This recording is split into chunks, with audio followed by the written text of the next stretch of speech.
besar. Ni. Besar. Begini.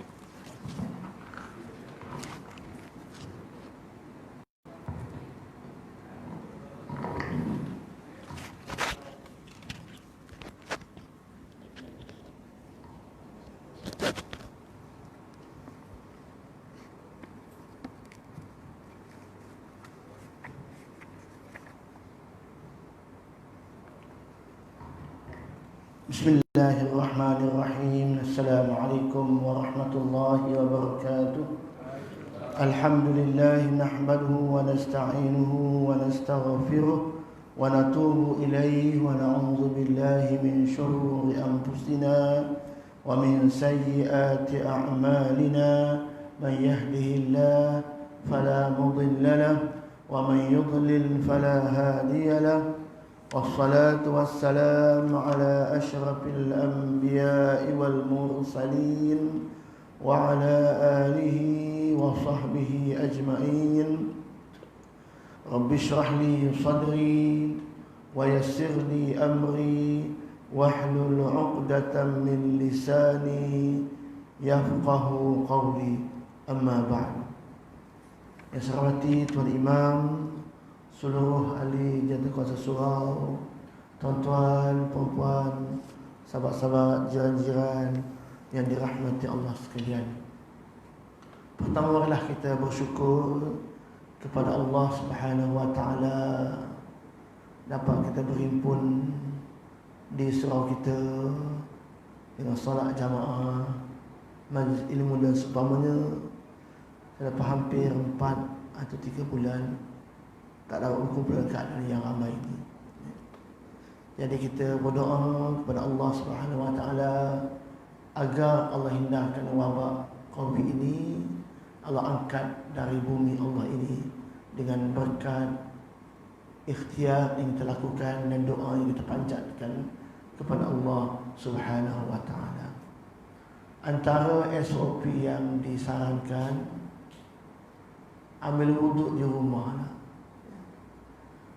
Kita baca hadis Nabi sallallahu alaihi wasallam yang menyebutkan hadisnya, an Abi Hurairah radhiyallahu anhu qala Rasulullah sallallahu alaihi wasallam salatul rajuli fi jama'atin tada'ufu ala salatihi fi baitihi wa fi suqihi 25 dha'fan wa dhalika annahu idza tawadda'a فأحسن الوضوء ثم خرج إلى المسجد لا يخرجه إلا الصلاة لم يخطو خطوة إلا رفعت له بها درجة وحط عنه بها خطيئة فإذا صلى لم تزل الملائكة تصلي عليه ما دام في مصلاه اللهم صل عليه اللهم ارحمه ولا يزال في صلاة mantadrus salah. Hadis ini mengajarkan bahawa sembahyang jemaah itu lebih baik daripada sembahyang seorang kan.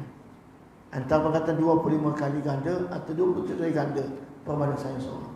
Cuma yang kita nak kaitkan ialah Nabi sebut bila nak keluar pergi masjid fa ahsanul wudu, ambil wudu. Di mana? Di rumah kita. Wudu yang ahsan, wuduk yang baik. Artinya solat sah dengan sebab wuduknya betul dan sempurna. Jadi wuduk benda yang paling penting. Jadi kalau wuduk tidak sah, maka tak sahlah solat. Sebab syarat sah solat mesti ada wuduk. Cuma Nabi sebut ambil wuduk di rumah. Jadi Rasulullah ambil wuduk di rumah. Betul lah tu. Teruskanlah selepas wabak Covid-19. Sebab apa? Sebab bila kamu keluar ke masjid, langkah kamu tadi, setiap langkah, setiap bergerak ke masjid itu rufi'at lahu biha darajatan. Allah angkat darjat kita. Wa hutta anhu bihi khati'atan. Darjat kita tidak angkat, digugurkan khati'atan, kesalahan kita. Dengan sebab apa tadi? Ambil bersuci, berwuduk di rumah. Mana ini amalan dalam sunnah baginda Rasulullah sallallahu alaihi wasallam. Dan sampai tempat sembahyang, duduk tempat saya, malaikat kalau doa pula, Allahumma salli alaihi, Allahumma rahamhu. Siapa doa? Malaikat tolong doa pula. Rahmatilah orang ini. Berkait dengan tadi, bermula daripada rumah kita. Dan kita tunggu solat berikutnya. Duduk solat ni saya atau hari Isyak, tunggu Isyak balik.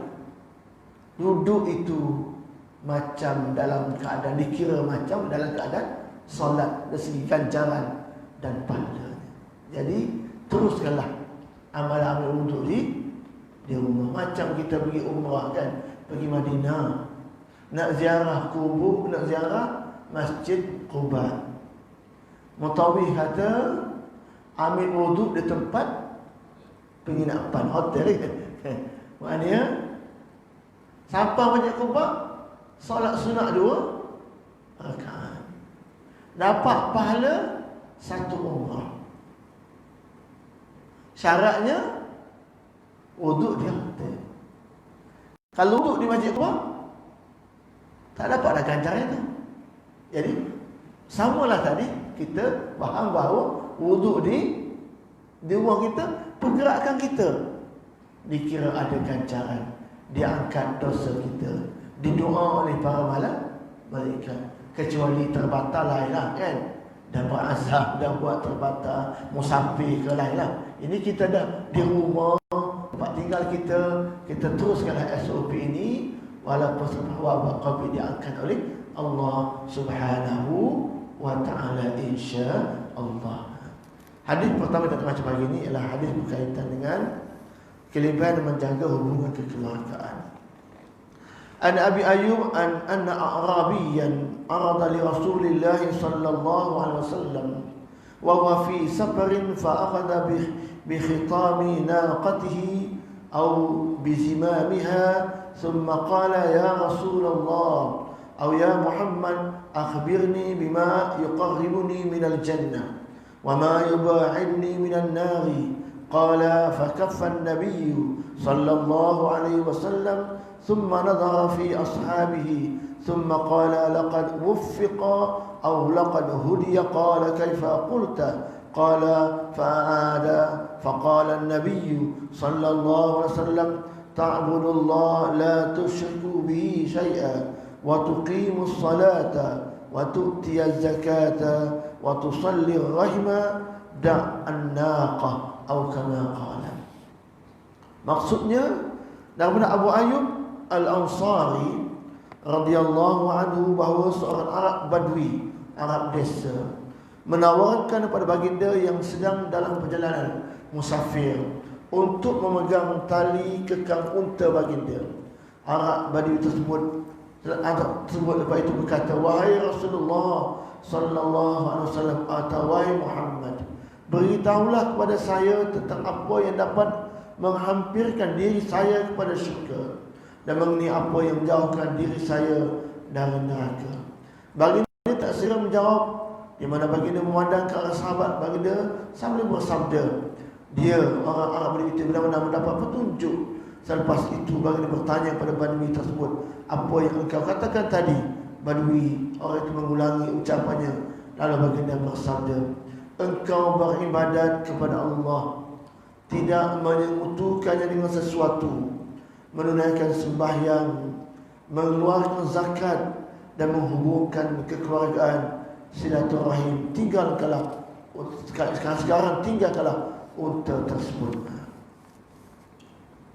Hadis ini sebab wurudnya, sebab Nabi bersabda hadis ini, kalau Al-Quran disebut asbabun nuzul, sebab turun sesuatu ayat, maknanya ada peristiwa-peristiwa yang menyebabkan turun satu ayat. Ini asbabul wurud. Sebab apa Nabi bersabda hal yang sedemikian? Di mana diceritakan bahawa menurut Abu Ayyub, pada suatu ketika dia bersama dengan baginda sallallahu alaihi wasallam bermusafir. Baginda waktu naik unta betina, Nabi naik unta betina. Tiba-tiba muncul Arab Badui ini tawarkan kepada Nabi untuk pegang tali unta yang Nabi naiki. Nak bayar khidmat lah. So tarik unta yang Nabi naik tadi.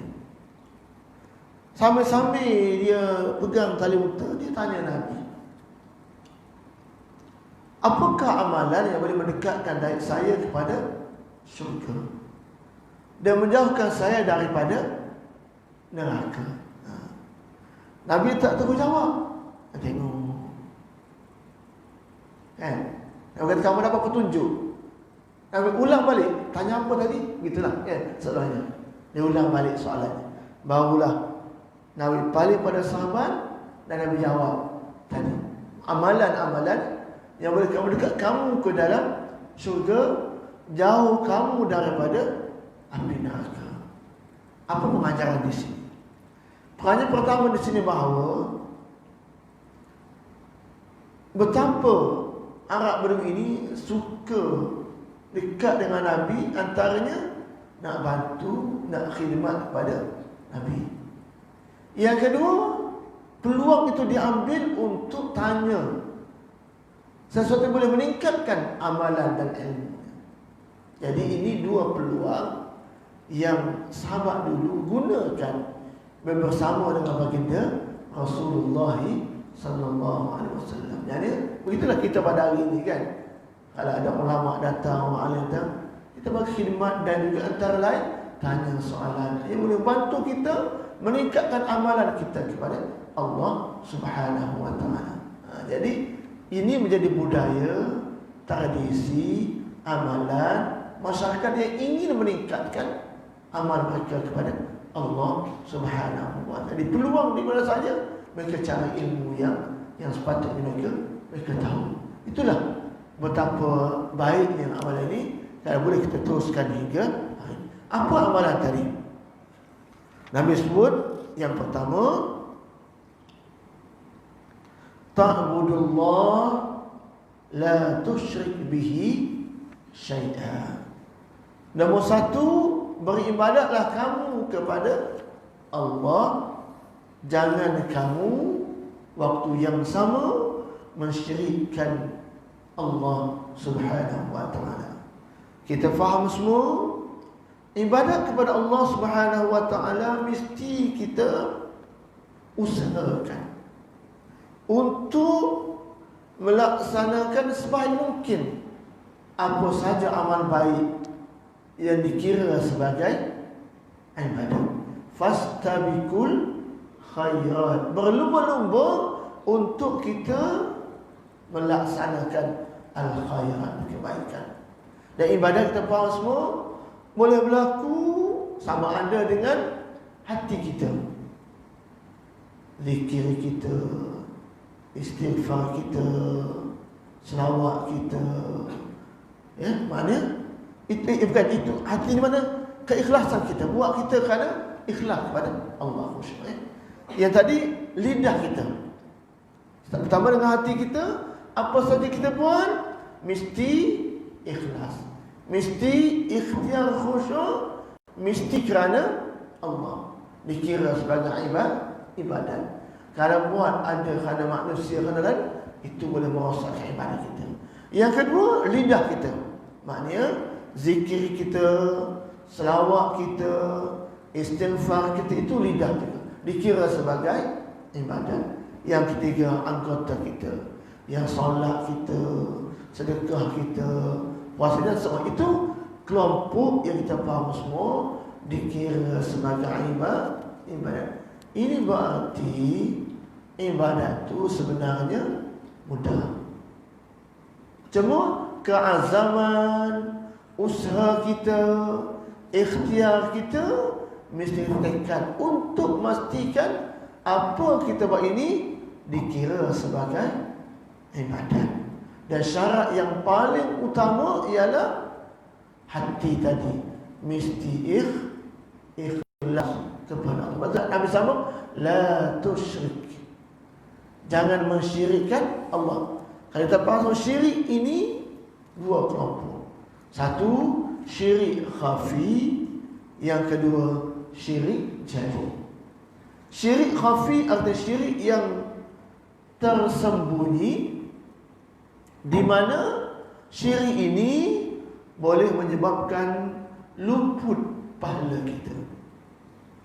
Kita buat tapi tak ada pahala. Buat ibadat tapi Allah tak tulis sebagai pahala. Sebab Allah kata, "Wa ma umiru illa liya'budullah mukhlishina lahuddin."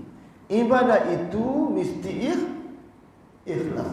Syirik khafi ini buat ibadat bukan niat kerana Allah.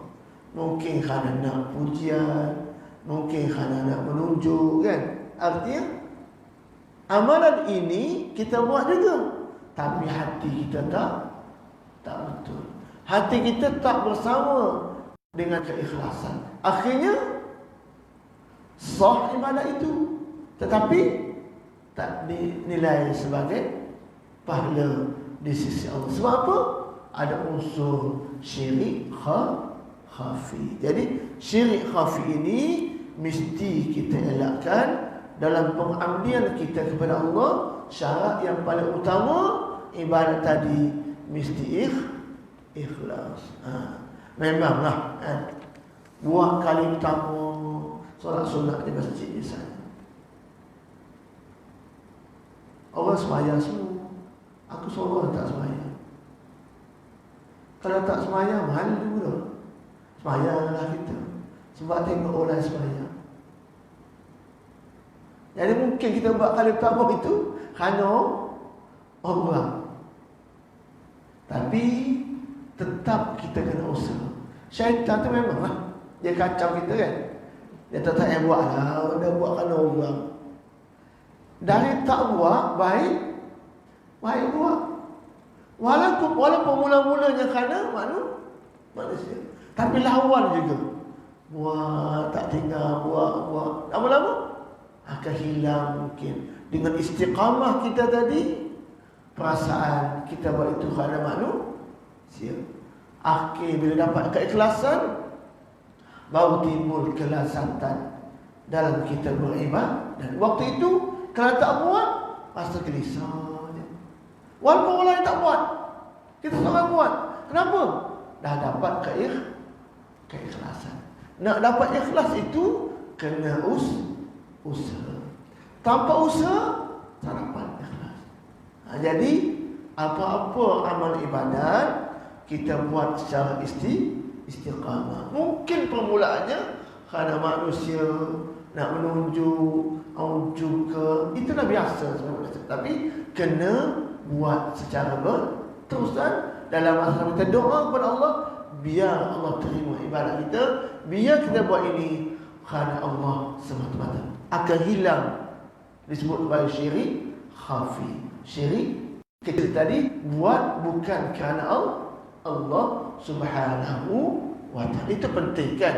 Jadi kita mesti lawan gangguan utama dua. Satu, nafsu kita malah tak nak, kan? Yang kedua, gangguan syaitan yang mengusik-usik hati kita untuk meninggalkan segala saja, apa saja amalan baik kita kerana Allah Subhanahu wa ta'ala. Macam juga kita infak lah, tak payah bagilah sikit dah, baik bagi banyak. Itu syaitan kan, kan? Tak payah sedekah lah, nanti miskin, susah pula. Itu gangguan, kan? Gangguan. Jadi kita buat juga. Allah tak tengok sikit ataupun banyak. Yang Allah tengok ialah usaha kita, keikhlasan kita dalam berinfak. Mungkin permulaan berinfak kerana manusia, tabung jauh dah. Orang sebelah bagi, aku tak bagi. Okay. Nak bagi banyak tak ada duit, nak bagi sikit sayang juga. Bagilah kerana orang sebelah bagi.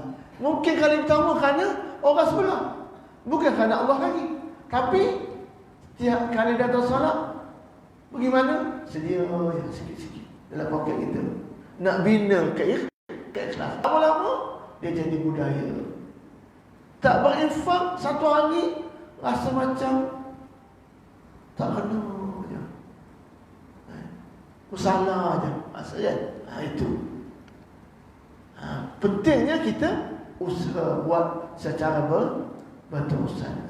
Ya mudah-mudahan dengan amalan seperti ini, dengan usaha ini boleh membuatkan amalan kita akhirnya mendapat nilai keikhlasan kita kepada Allah Subhanahu wa taala. Yang penting kita kena berusaha secara berterusan itu. Yang kedua, syirik juga yang paling teruk sekali ialah syirik jali. Syirik besar. Syirik yang besar. Syirik jali ini syirik yang nyata. Yang kita faham semua, iaitu kufur kepada Allah. Syirik khafi tidak sampai ke taraf menafikan Allah, tapi buat kerja bukan kerana Allah. Ini syirik jali, syirik yang menjejaskan keimanan kita kepada Allah Subhanahu wa taala. Dia terbagi tiga dalam satu, i'tiqad kita. Maknanya meragui kewujudan Allah. Yang kedua ialah perbuatan kita. Contoh menyembah bukan kepada Allah patut kan? Yang ketiga, lidah kita menuturkan sesuatu yang bercanggah dengan agama. Yang halal kata haram, yang haram kata halal kan? Itu menyebabkan jadi syirik. Jadi yang ini jangan sama sekali kita laksanakan. Dan dalam konteks lain orang menyebutkan syirik juga dalam bahasa lain menyemutukan Allah, sama ada pada rububiyah atau pada uluhiyah. Apa makna rububiyah? Menyemutukan Allah pada pentadbiran dan pengurusan. Allah alhamdulillahi rabbil alamin. Segala puji bagi Allah, Tuhan yang menjaga, yang mengurus, yang mentadbir, yang membuat alam semesta. Maknanya kita meyakini bahawa alam ini ada pencipta. Kita mengaku alam ini ada pengurusnya. Segi rububiyah, menafikan pencipta alam ini adalah Allah Subhanahu wa taala. Yang kedua, jangan mensyirikkan dari segi uluhiyah. Iyyaka na'budu wa iyyaka nasta'in. Kepada Tuhan ya Allah na'budu, kami sembah. Pada Tuhan ya Allah menyembah tidak kepada Allah, menghalalkan apa yang Allah haramkan. Itu dari segi uluhiyah. Artinya kita tidak menjadikan Allah sebagai ilahun, sebagai penyembahan, sebagai ketundukan, tempat kita sujud, tempat kita patut, bukan kepada Allah. Itu mensyirikkan Allah dari segi uluhiyah. Jadi ada rububiyah, ada uluhiyah. Jadi Nabi surah sini, jangan sama sekali kamu mensyirikkan Allah, sama ada syirik khafi yang menggugurkan pahala amalan kita, ataupun syirik jali yang menggugurkan kita sebagai seorang Islam. Jadi dua-dua ini mesti kita elakkan. Yang Nabi sebut, beribadatlah kepada Allah, jangan ada unsur syirik. Jadi oleh kerana itulah, marilah kita berusaha agar unsur-unsur syirik ini tidak ada dalam diri kita kepada Allah Subhanahu wa taala. Sama ada syirik khafi atau syirik jali. Itu yang kita mesti mohon kepada Allah Subhanahu wa taala. Tidak mungkin buat banyak dari segi kuantitinya, bilangannya, tapi nilai pahalanya tak ada, rosak kerana syirik khafi. Ya. Jadi amalan yang kita buat kerana Allah inilah yang boleh membentuk kepribadian kita kepada Allah. Inna salata tanha 'anil fahsya'i wal munkar, kata Allah. Sembahyang itu boleh cegah kamu dari buat fahsya dan munkar. Sembahyang bagaimana? Sembahyang Allah terima. Jadi kalau amal yang Allah tak terima, tidak membantu kita untuk mencegah dari kita menjadi lebih baik di sisi Allah Subhanahu wa ta'ala. Itu sama-samalah kita usahakan itu. Yang kedua, Nabi ajar kita nak masuk syurga, tak nak masuk neraka. Yang kedua, wa tuqimus salat wa tu'tiyaz zakat. Ini memupuk kepatuhan kita kepada Allah. Dari banyak-banyak ibadat, Nabi sebut dua. Satu, ibadat teras, iaitu as-salat. Jadi sembahyang itu kewajipan yang kita buat tiap-tiap hari, 5 kali sehari. Ini teras. Ibadat ini ibadat yang tak boleh kita tinggalkan walau dalam apa keadaan sekalipun. Ibadat lain mungkin ada sedikit kelonggaran, rukhsah. Tapi solat mesti buat. Sakit ke, sehat ke, musafir ke, macam mana sekalipun mesti. Sebab teras. As-salatu imaduddin. Salat itu tiang agama. Jadi ini benda yang paling penting. Asal paling penting dalam Islam, jangan tinggalkan salat. Baca salat kita faham semua.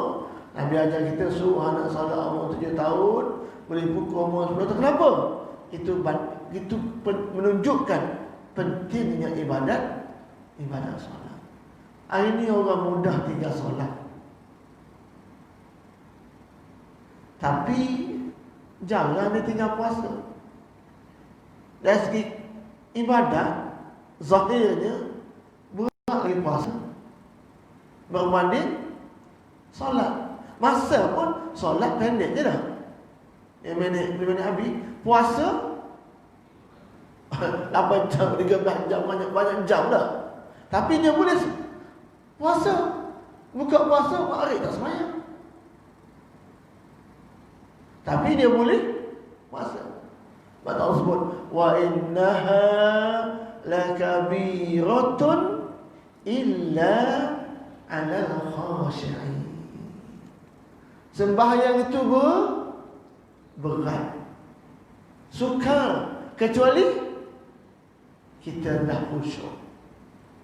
Maknanya bukan senang nak jadi orang sembahyang. Kita yang sembahyang pun kadang-kadang rasa kalau nak lewat sembahyang. Kenapa? Beratnya. Kalau kira sekejap dah ambil wuduk sembahyang, tapi nak sembahyang itu, ya Allah, bukan senang. Sakit, Allah uji sakit. Bukan semua orang boleh istiqamah salat waktu sakit.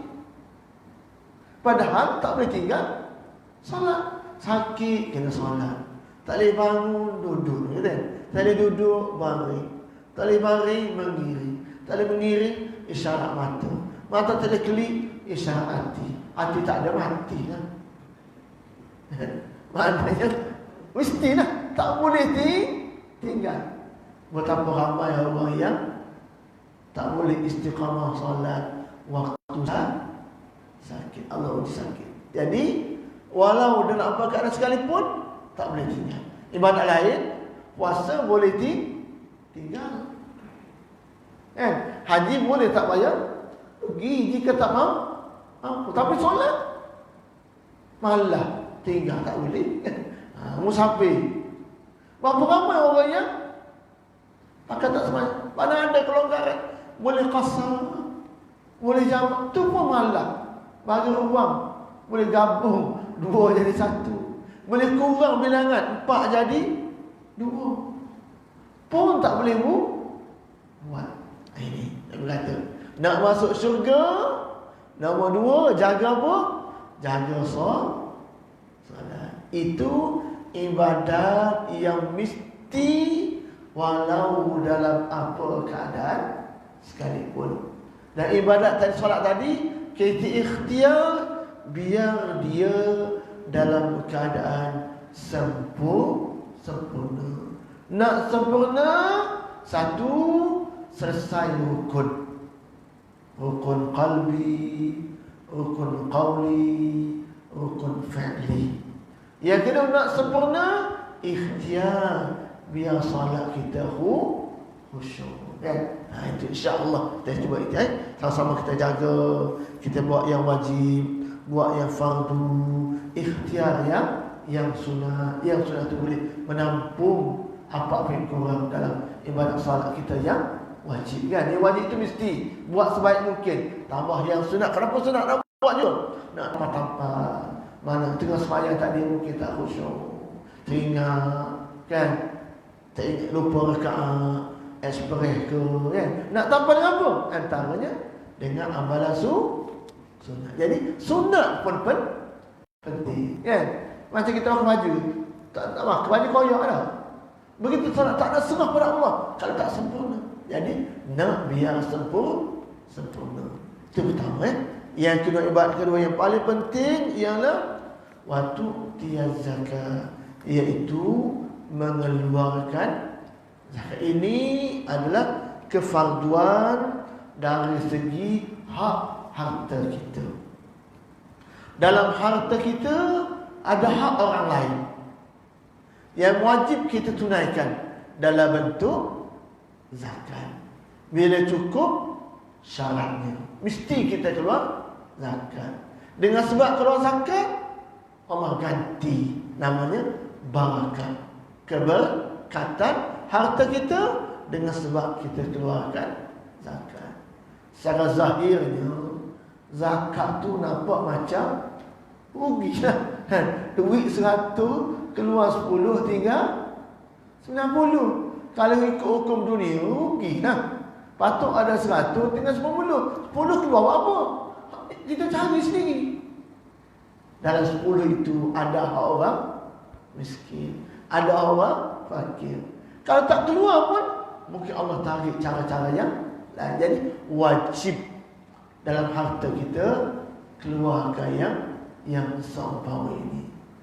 Kalau kita baca dalam cerita pemilik bank Rajihi, kan? Nama dia Sulaiman Rajihi. Ada orang Malaysia kat Jeddah, kerja di company dia. Dia ada panggil aqua. Dia bela udang di tepi Laut Merah. Kata orang Malaysia seluah negeri Perlis, jalan ke Yaman. Air masin masuk dalam ni, air masin bela udang. Nak sampai udang besar luar lah. Kalau kita pergi Mekah itu ada macam dekat Aziziyah, kita nak pergi ke Arafah, ada satu komplek kawasan itu kawasan haji. Masjid dia, bangunan kedai semua, katanya diwakafkan semua. Dia tua dah 90 lebih dah. Tapi kata orang Malaysia tu, semua dia dah macam hak dia tu tak ada sikit. Semua dia dah selesaikan. Artinya dia tunaikan hak harta dia. Walaupun kaya, tapi dah harta dia ada hak orang miskin. Kita baca dalam berita-berita, dia ada satu ladang kurma di tambuk luas lah.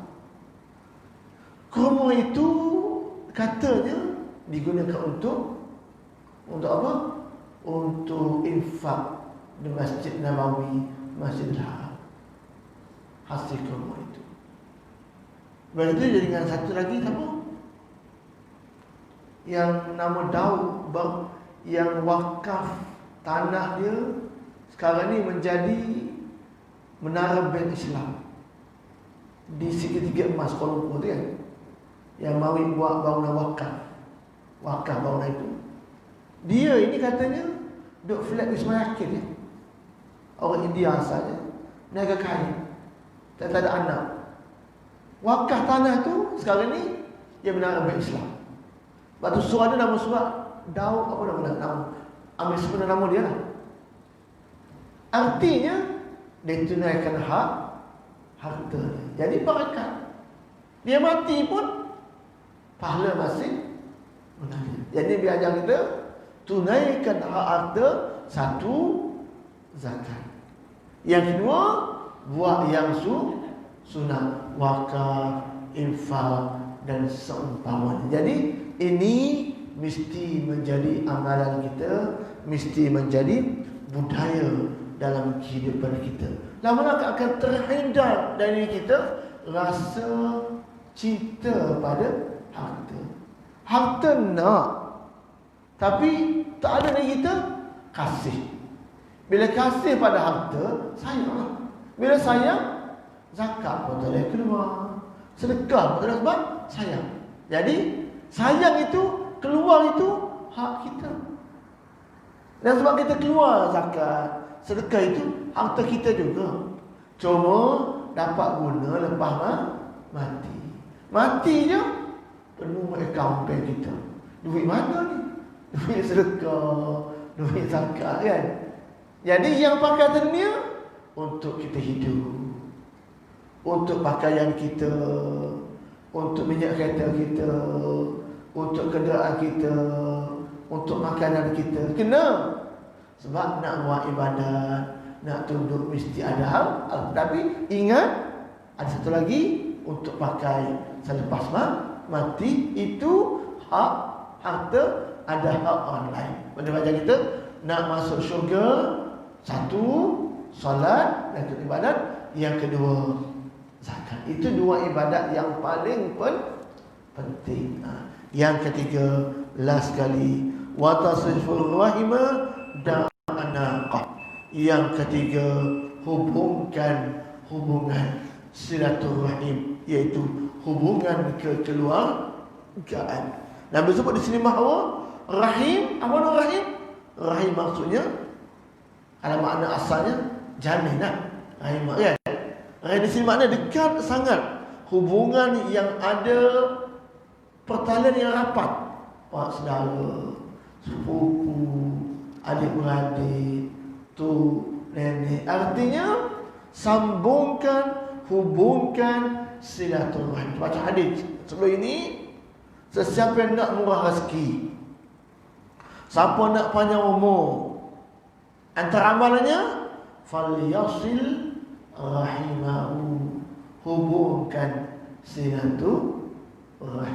Jadi jadikan dalam hidup kita ini jangan putus silaturahim. Hubungkan yang mana-mana renggang kan. Sekarang ni banyak media yang boleh kita guna. Ziarah secara manual kan. Yang kedua boleh telefon. Yang ketiga boleh WhatsApp. Yang keempat macam-macam media yang boleh menghubungkan kan. Video call macam-macam dah. Ini artinya sekarang dah tak ada halangan untuk menghubungkan silaturahim. Dengan hubungan silaturahim ini, Nabi kata itu juga penyebab untuk kita masuk syurga. Orang putus rahim, satu, jauh dari rahmat Allah. Yang kedua, Allah sebut tak jamin masuk syurga. Yang ketiga, orang putus rahim tidak akan diampunkan dosanya oleh Allah Subhanahu wa ta'ala. Jadi tugas kita hubungkan. Sebab itulah selalu saya pesan kepada anak-anak, dua amalan yang dekat dengan Tuhan jangan kita tinggalkan. Nombor satu, bila dengar mati, pergi ziarah. Kenapa ziarah mati ni? Bukan setakat tengok orang mati, jumpa saudara mara, jumpa waris kita, jumpa pak saudara pelama tak jumpa. Dengan sebab jumpa kerana ada mati. Itu ziarah orang mati. Dapat iktibar pada kita, dapat hubung silaturahim. Nombor dua, kenduri, jemput orang kahwin. Kalau tak ada apa-apa halangan, pergilah. Walaupun punya kereta habis, duit habis kan, tapi pergi. Kenapa? Nak dapat hubungan silaturahim. Jadi dua ini kita ingat, jangan kita tak buat kecuali ada benda itu. Kenapa? Nak rapatkan kan. Walaupun di kampung di mana ikhtiar, ada rezeki, tak dapat pergi kiri kan, salam ke sampaikan, artinya tak putus. Kenapa? Itulah amalan yang mendekatkan diri kita pada syurga. Jadi tersimpulkan bahawa Nabi ajar pada kita pagi ini 3 amalan yang menyebabkan kita dekat dengan syurga, jauh dengan neraka. Amalan pertama, ta'budullah la tusyriku bihi syai'a, beribadat kepada Allah jangan syirik. Yang kedua, wa tuqimus salata wa tu'tiyaz zakat, sembahyang dan zakat. Yang ketiga, wa tasilur rahimah, hubungkan silaturahim. Jadi 3 amalan ini Nabi sebut dekat dengan syurga, jauh dengan, insya-Allah. Marilah sama-sama kita amalkan dalam kehidupan kita seharian. Kita doakan agar kita ikhlas dalam semua tindakan kita buat, hanya sahaja kerana Allah Subhanahu wa ta'ala. Cukuplah setakat itu untuk hari ini, untuk diri saya dan kita dapat amalkan apa yang disebutkan sebentar tadi, insya-Allah. Yang baik daripada Allah yang menurut kalimat. Saya aqulu qawli hadza wa astaghfirullah li wa lakum. Subhanakallahumma wa bihamdika asyhadu an la ilaha illa anta astaghfiruka wa atubu ilaik. Bismillahirrahmanirrahim.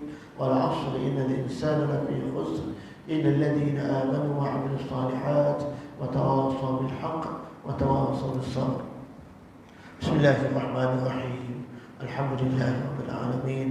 حمدا يوافي نعمه ويكافئ مزيده. يا ربنا لك الحمد كما ينبغي لجلال وجهك وعظيم سلطانك. اللهم فقهنا في الدين وعلمنا التأويل برحمتك يا أرحم الراحمين. اللهم اجعل جمعنا هذا جمعا مرحوما وتفرقنا من بعده تفرقا معصوما. اللهم إنا نعوذ بك من المعاصي والجنون والجزام ومن سيء الأسقام برحمتك يا أرحم الراحمين. اللهم ارفع عنا البلاء والوباء والمحن ما ظهر منها وما بطن. ربنا أتنا في الدنيا حسنة وفي الآخرة حسنة وقنا عذاب النار. وصلى الله على سيدنا محمد وعلى آله وصحبه أجمعين. سبحان ربك رب العزة عما يصفون وسلام على المرسلين والحمد لله رب العالمين. وبالله التوفيق والهداية. والسلام عليكم ورحمة الله وبركاته.